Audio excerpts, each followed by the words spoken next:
George Kilpatrick, Inspiration for the Nation, celebrating people we feel good about. We're pleased to be joined by Pastor H.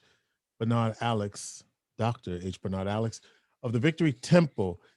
Is it Church of God in Christ? What is it? No, No. just I don't know why I think it is Missionary Baptist Church. Just yes, okay. Missionary Baptist Church, yes. um, right across the street from Vera House, I might add, right in the mix, right across the street from Skyline Apartments, right? So, Right. Pastor, you all up in the mix of all kinds of stuff, right? Yeah, I am. One would say that, but I suggest that that is where the church or faith needs to be. Yes, our buildings, but more so our message, a message of hope, and just giving people hope at times when they don't know what else to have but hope. So yes. We such a tragic week in Syracuse, right? We lost we have children who were shot and injured, a baby 11-month-old Dior now dead, and you know, police chief Kenton Buckner, when they made a quick arrest in this case, and the case is unfolding even as we have this conversation.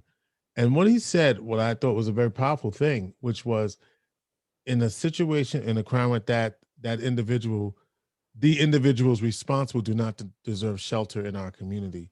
Meaning, we can't harbor someone that might do that, right? And this has nothing to do with the person who has been charged. I'm not even talking about that. I'm really talking about a baby. I mean, I can't. It's just fathomable that could happen. And now we have. It was an 18-month-old as the youngest. Now we have 11-month-old. Talk to me, Pastor. How do you make sense? Can you even make sense?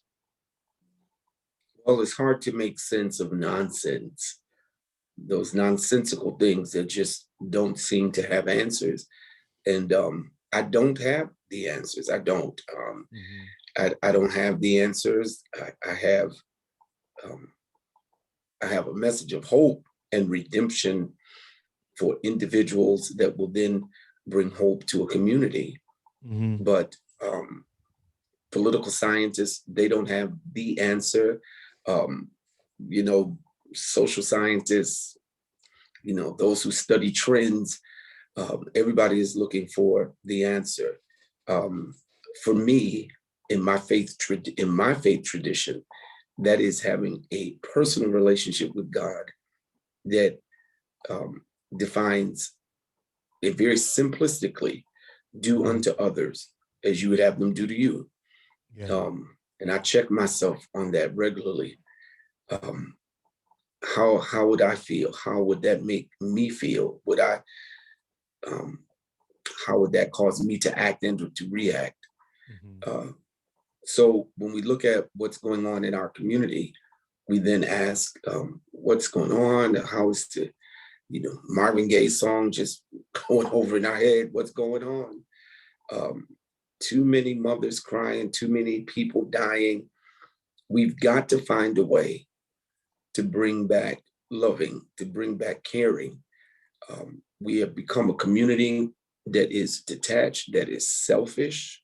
And I'm not just talking Syracuse, I'm talking in a global context. We are, driven by our phones and our devices. We don't sit on our porches anymore. Right, on our right, stoop. right. You drive in your garage, you go in your backyard, or you go on your deck. We have lost a sense of community and connecting. To eat with your family, you have to say, okay, no phones. You got to say things, everybody put the phone down. We're going to have a conversation. I'm still trying to tell my family that I lost the battle, though, Pastor, to be honest with you. I lost the battle. I just put it down. Just put the phone down. Right. A sense of communication, community, and unity. Those are all the variables that would enhance and cause us to turn from this pivot that we are on. Mhm. Because when I think of what Syracuse is known for, um, historically, what we are known for, no city wants to be known as the city that its youngest homicide victim is 11 months old. Nobody. That is not a statistic that you want to be known for. So there is much work to be done, and all of the work starts at home. I got to You sweep around my own front door true that. True before I go that. sweep around someone You else's. you went to the vigil. So I let me give you a context though. And I said, Victory Temple because your church right across the street from the building where Connie to with an elderly woman, I don't want to say her name wrong, but Mhm. where she was killed right across the street. And then that building itself having all kinds of problems, right, in the community and neighborhood, right next to another senior facility, not having the same problems, but so a very densely populated particular area right there, right? Several buildings in the area. And then you also you attended the vigil this week for little baby Dior and the family. And I understand you've been counseling the family. Can you give us a sense of how they're feeling and how they're doing and how the community is trying to come What up the with solutions? family, what the family is asking for is for time. Mm-hmm. That's all they ask, is that people give them time, Yeah. as much time as they need, that people give them some space. Mm-hmm. Media and everyone, just give them some space. They are in a place that no parent wants to ever be. And they're just asking that a community give them time, give them space, give them opportunity to just to try and take their next step. Literally, when I say next step, I mean to to be able to move, to be able to just do what needs to be done. It is a lot. I cannot, nor do I ever say, as we all say, I'm not gonna say I understand. I can't even begin to get that thought as to where they may be. Because the other two children are also injured. Um, yes, of the cousin that was, yes, driving the vehicle. Mm-hmm. So you have two other children, um, a mother and father whose child has transitioned on, and tragically, and everybody just needs time. Mm-hmm. Um, they need time, and then they're going to need patience and help. They're going to need um, a caring community of professionals that look like them, Mm-hmm. understand what it is like to live in this skin and process tragedy Mm-hmm. and trauma, um, and to help them begin to take a breath, because I just could imagine that they are just still like that. They're just inside. That's how they are. And so they're going to need compassionate care. Um, and I think Syracuse has the ability. I know Syracuse Central New York has the ability to do that. Yeah, they do, and we hope that we do because typically, and and and as media, right? The kinds of questions that we're going to ask, we want to hear from them. We and then we're going to get into who they are and what happened, all of that. And you said they need.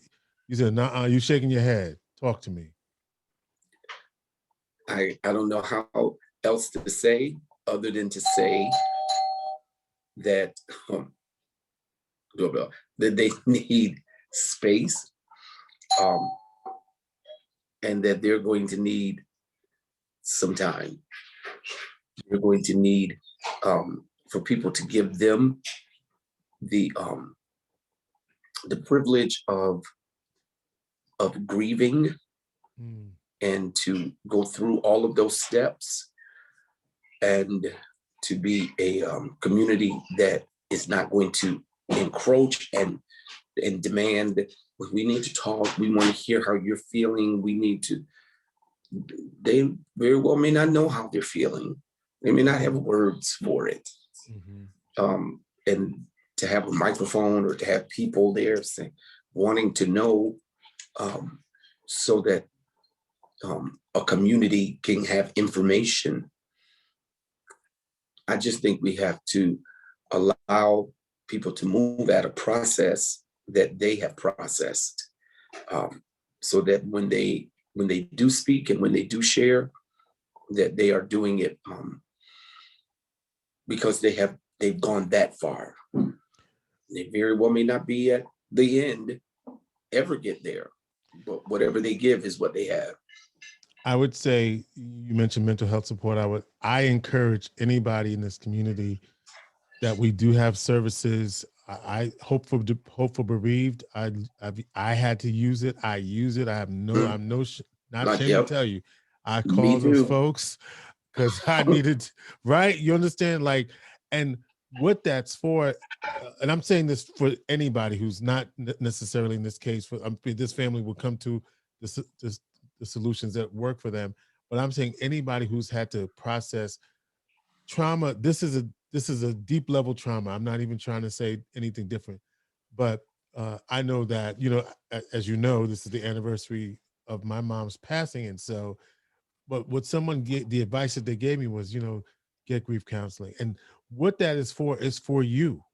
It's not for anybody. It's for you to be able to process and feel and to cry, whatever you need to do to walk through this new journey. So right. And you become a part. You become a part of a new club. Right. And you just reminded me, I probably need to check in, right? Because it's of the timing of where I'm at.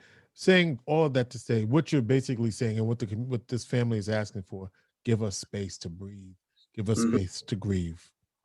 Yes, give us space to grieve, because we may feel a certain way, but it's their child, right? That's it. Yes. You hear me? Like we get all how terrible and how horrible, but it's their child, right? And no one understands that pain. Nobody. No. Even for those who have gone through tragic loss of loved ones, everyone's experience is different. Yeah. Everybody's journey is their journey.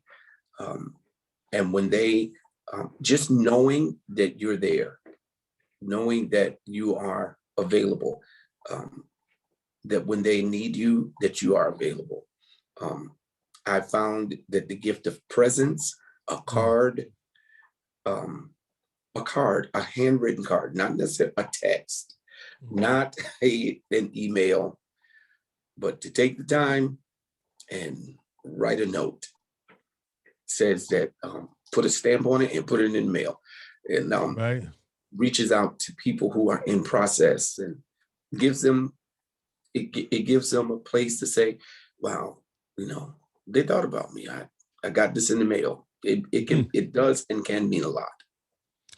Well, I wanted to thank you, Pastor H. Bernard Alex, for coming on and just giving us. You've been in this. You've been out here in the community. You're walking into your purpose, right? I mean, this is, it's been a long time, right? For such a time as this, right? Yes, sir. Yep.